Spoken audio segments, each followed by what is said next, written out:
The Nets continued their ascent under general manager Sean Marks and head coach Kenny Atkinson as they saw an 8-game improvement in the 2017-18 season. There were plenty of challenges as the team dealt with key players missing games due to injury, which started with Jeremy Lin suffering an injury on opening day that would rule him out for the remainder of the season. D'Angelo Russell, 34 games, Rondae Hollis-Jefferson, 15 games, and Caris LeVert, 11 games, all missed significant time as well. Still, despite that factor and dealing with the natural inexperience that comes from having one of the NBA's youngest rosters, Brooklyn was relentless in fighting to prove itself. It's because we care about each other, Hollis-Jefferson explained. We care about one another, the rest is history. We can go out and compete and have fun. Even when it's a tough loss, it'll hurt, but we'll go back to being brothers and start talking about the things we could have done differently. Mid-season arrival Dante Cunningham has played in a few stops around the league, ranging from veteran-filled playoff teams to young rebuilding teams, and he insists the locker room dynamic is unique in Brooklyn. He pointed to the team's season-high 3-game win streak in April as a perfect example. When it's the end of the season, guys don't want to play anymore if you're not making the playoffs. We haven't had a situation like that, Cunningham told BrooklynNets.com. We're playing until the end and coach is staying on us. I love that about this organization and this team, this group of guys. Here's a review of the Nets' 2017-18 season. Team MVP, DeMar Carroll. At various points of the season, the answer of this question might have been different. D'Angelo Russell, Spencer Dinwiddie and Rondae Hollis-Jefferson were often the catalysts for Brooklyn at different stages of the season, but it is Carroll's consistency and leadership that makes him stand out. He is the unquestioned voice of the Nets locker room and often the extension of Atkinson's coaching on the court. As good as Carroll was off the court, he was even better on it. The 31-year-old forward averaged career highs in points, 13.5, and rebounds, 6.6, and hit the most threes he's had in a season at 145. More importantly, after being labeled as injury-prone in Toronto, Carroll matched his career-high games played in a season, 73. Pretty impressive for a player who many considered to be a salary dump when he arrived last summer. Top breakout player, Spencer Dinwiddie. There was a stretch from mid-November through the end of January where Dinwiddie was hands down the Nets' best player. There weren't many outside of Brooklyn who knew who the guard was prior to this season, but he introduced himself to the NBA by being one of the league's most efficient playmakers and also one of its fiercest competitors in the clutch. Watch the highlight below. During those months, Dinwiddie's rise reached national status when he stunned All-Star Weekend by winning the skills competition.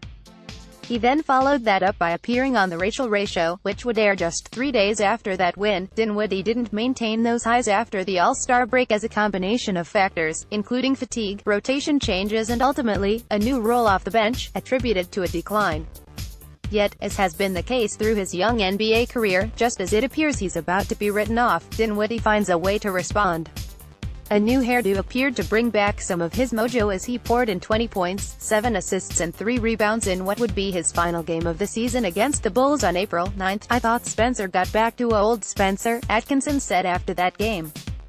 He was aggressive, he was driving it, he was getting to the rim, and that's who he's been 90% of the year. Top arrival, D'Angelo Russell. Cunningham has definitely had an impact since the Nets acquired him from the Pelicans on Feb.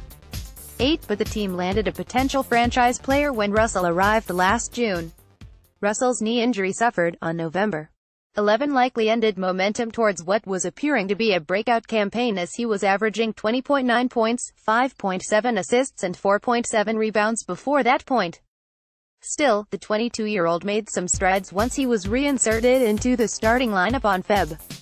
22. He had several eye-opening performances including 2 impressive showings against Toronto, scoring 24 points in the first quarter against the team on March 14 and having his first career triple-double, 18 points, 13 assists and 11 rebounds, against them 10 days later.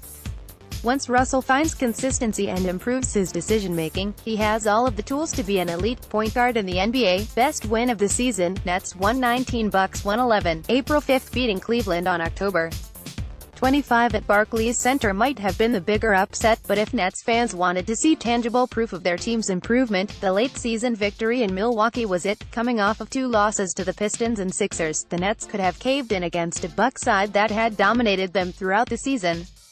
Instead, Brooklyn stunned a determined Milwaukee team that was jockeying for position in the Eastern Conference playoff seeding. Allen Crabbe was the catalyst of the Nets' upset as he had 25 points and hit 2 timely threes in the fourth quarter to seal the win. Toughest defeat of the season, Pelicans 138, Nets 128, 2 OT, Feb. 10. The Nets rallied from 28 points down to force an overtime, where they would trade buckets with the Pelicans in a thriller. Unfortunately, Brooklyn would run out of gas in the second overtime as New Orleans would go on a 14-4 run. Still, the fight shown by Atkinson's side in that game was representative of his team's season as a whole. Despite the odds being against them, the Nets took one of the Western Conference's best teams down to the wire. While it didn't result in a win in this particular game, there would be other results where Brooklyn would steal an upset due to this style of play. Player to keep an eye in the 2018-19 season, Jared Allen Russell wasn't the only potential franchise cornerstone Brooklyn acquired last offseason. Allen, who was a steal at the 22nd pick in the 2017 draft, cemented himself as the Nets' potential starting center for years to come. The 19-year-old started off the season slowly, averaging just 4.5 points a game in October and November, but emerged in January and wouldn't look back after. He was named starter on January 30th and has impressed in that role, averaging 10.5 points, 6.4 rebounds and 1.7 blocks while shooting 62.1%. His 1.2 blocks on the season lead all rookies. The key for Allen this offseason will be to add weight to his 6'11", 234-pound frame. The center has good footwork and solid low-post moves, but was often outmuscled in the paint. Getting stronger will help him in that area. Atkinson has big expectations for the former Longhorn star in his second season. Jared Allen, he's got to be not a good player but be a great player, Atkinson stated.